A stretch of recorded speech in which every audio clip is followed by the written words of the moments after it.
మన నమస్తే తెలంగాణ ఇది మనకు ఇప్పుడు చాలా ఇంట్రెస్టింగ్ న్యూస్ పట్టుకొస్తుంది. ఒక్కొక్కటి ఈ రాష్ట్రంలో ప్రజా సమస్యలు వెతికి వెతికి ఏరి కోరి జల్లడ బట్టి తీసుకొచ్చి పేపర్లకు వేస్తాను.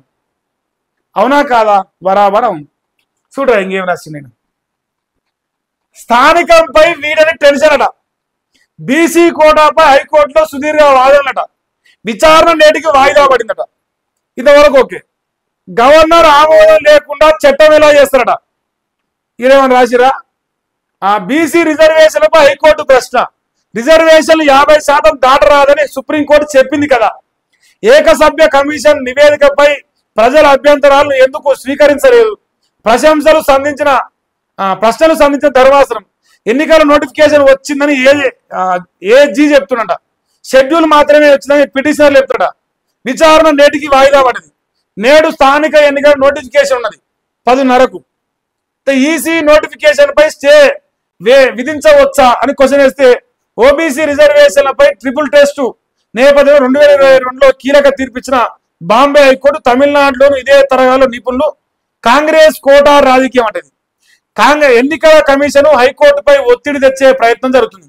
భారీగా నామినేషన్ల వేళ పిసిసి చీఫ్ మహేష్ గౌడ్ 42% రిజర్వేషన్ల వైఫల్యాన్ని డైవర్ట్ చేసేలా ప్లాన్ ఇస్తుంది. సో ఇట్లా నమస్తే తెలంగాణ హైకోర్టులో నిన్న జరిగిన వాదన పైన తన యొక్క ఇన్వెస్టిగేటివ్ జర్నలిజం ని ఇంత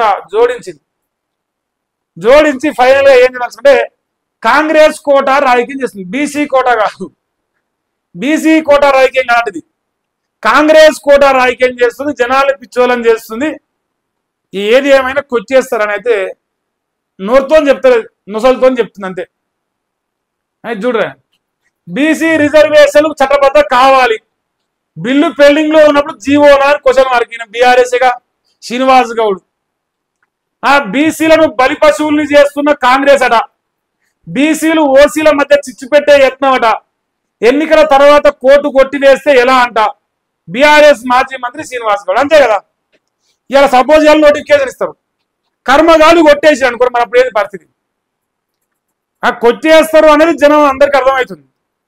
రేపు కొట్టేస్తే పరిస్థితి ఏంటనే మన కాంగ్రెస్ సమానం చెప్పాలి.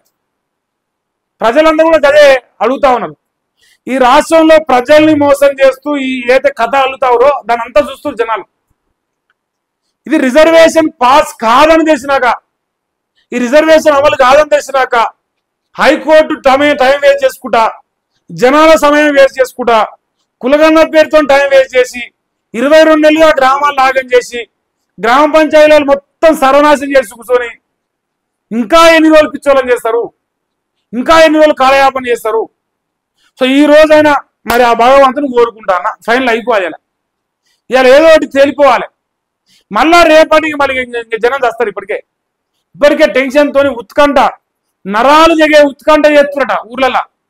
ఒరే నాయన ఖర్చు పెడదాంరా ఎలక్షన్ దగ్గర పడుతుందంటే మరి ఇది ఫైనల్ అయితే కదా. ఇది ఫైనల్ అయితే వాడు పెట్టాలన్నా వద్దా వాడు సాగు వాడు చేస్తాడు. ఇంకేంది ఇంకా రాసిరా. సో యాజ్ ఇట్ ఈజ్ ఎంత మిగతా అంత కామన్ కానీ ఇది ఒకటి చూడు.